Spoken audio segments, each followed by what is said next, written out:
Então, rapaziada, o Cícero ele também teve então o seu cursus honorum, né, que era essa tradicional sequência de cargos públicos romanos. E o cursus honorum do Cícero teve o seu ápice no ano de 63 a.C., quando ele foi eleito o cônsul, né, a mais alta magistratura da República.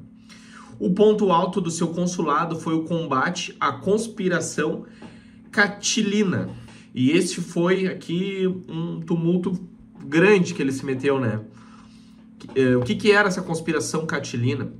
Um plano para derrubar o governo de Roma, com os seus famosos discursos, as Catilinárias. Cícero expôs a trama e convenceu o Senado a executar os conspiradores, porém, atente-se a esse detalhe aqui, sem julgamento, né?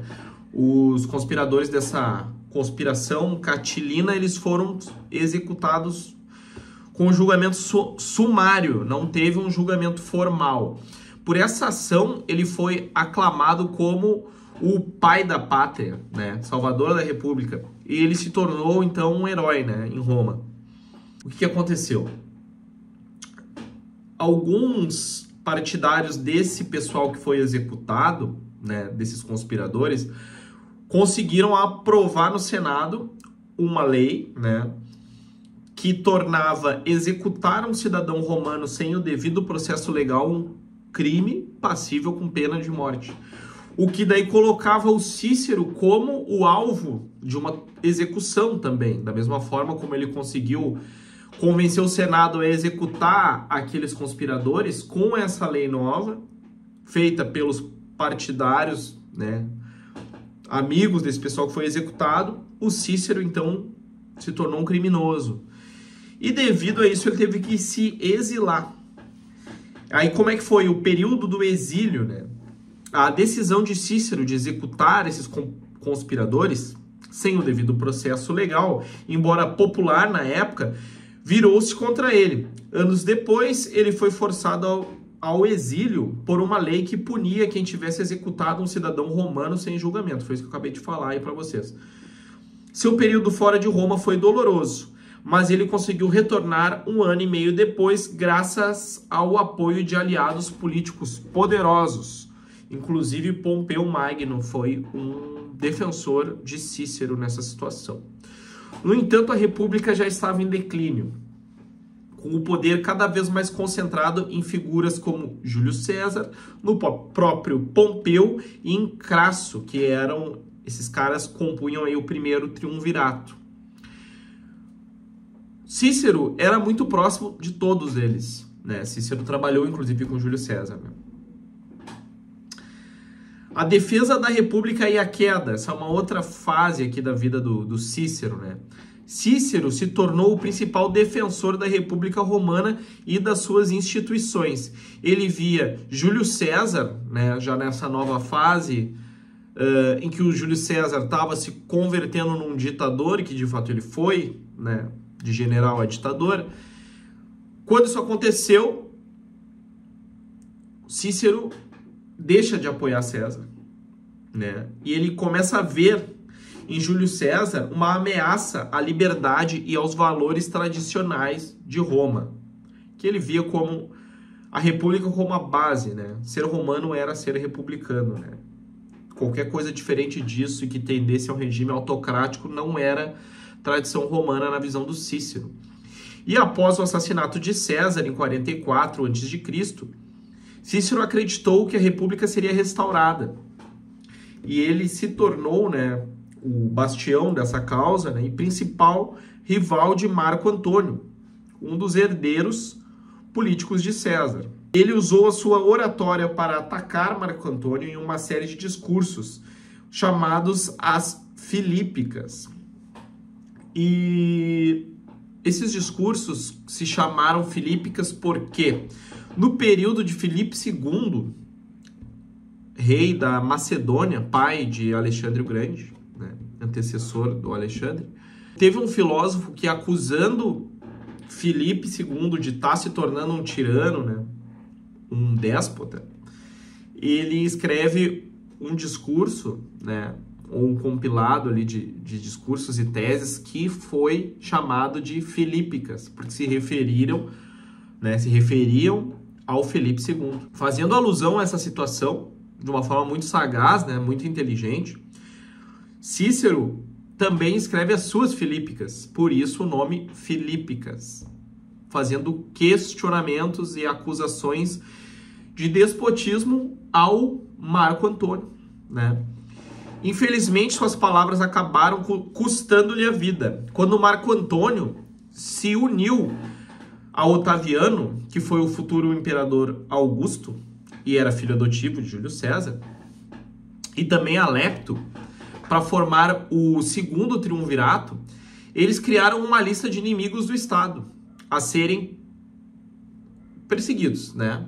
E Cícero foi um dos principais nomes colocados nessa lista, principalmente a pedido de Marco Antônio, né? Marco Antônio queria a cabeça do Cícero, literalmente, e a gente vai ver que ele conseguiu, né?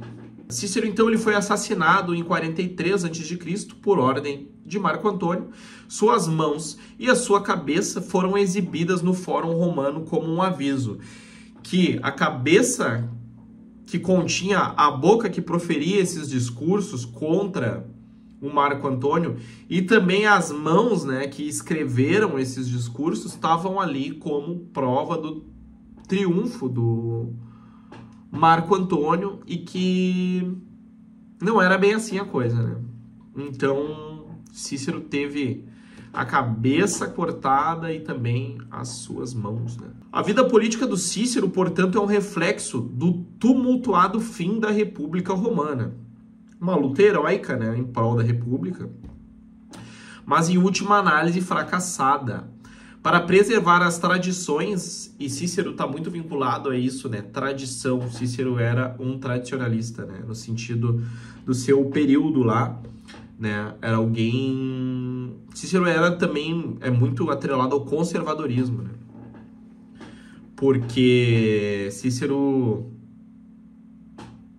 Uma das causas dele era a conservação das tradições, das instituições de Roma, né? Então, Cícero era um tradicionalista e um conservador, né?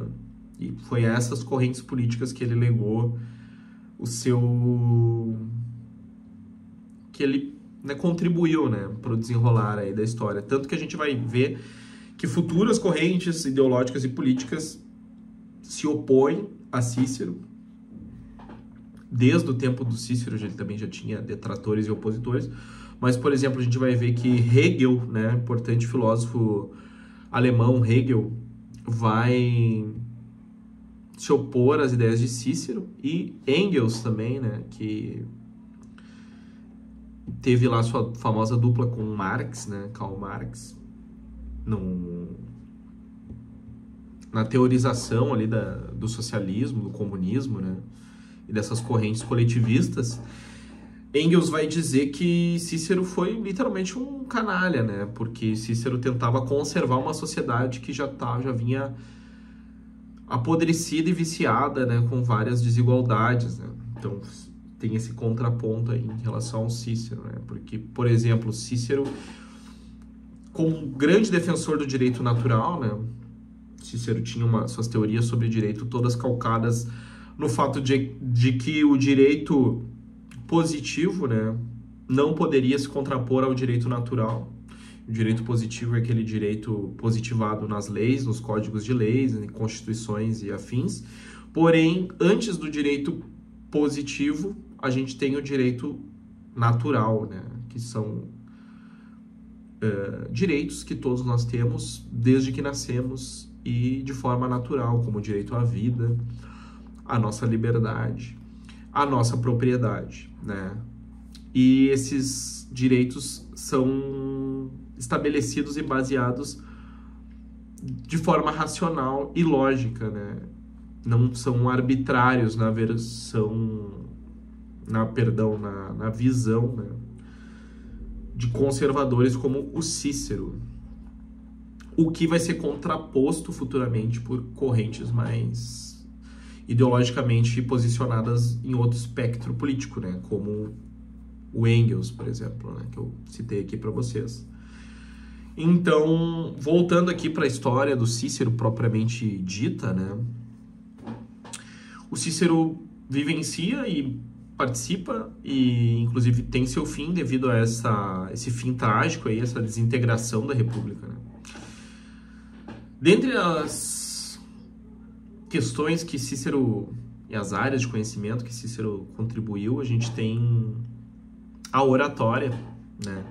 A sua habilidade como orador era simplesmente lendária. Seus discursos, como as catilinárias, são considerados modelos de retórica e foram estudados por séculos.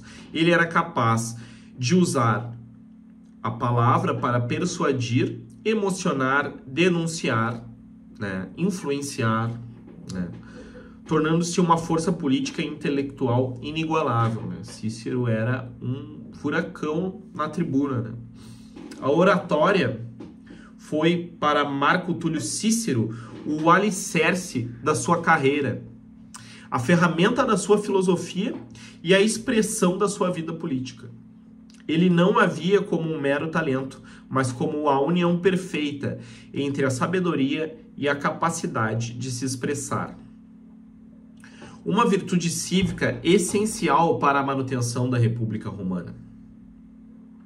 A oratória, então, era a pedra fundamental, a expressão, né, verbal, a expressão oral do Cícero numa tribuna era o que caracterizava ele, né?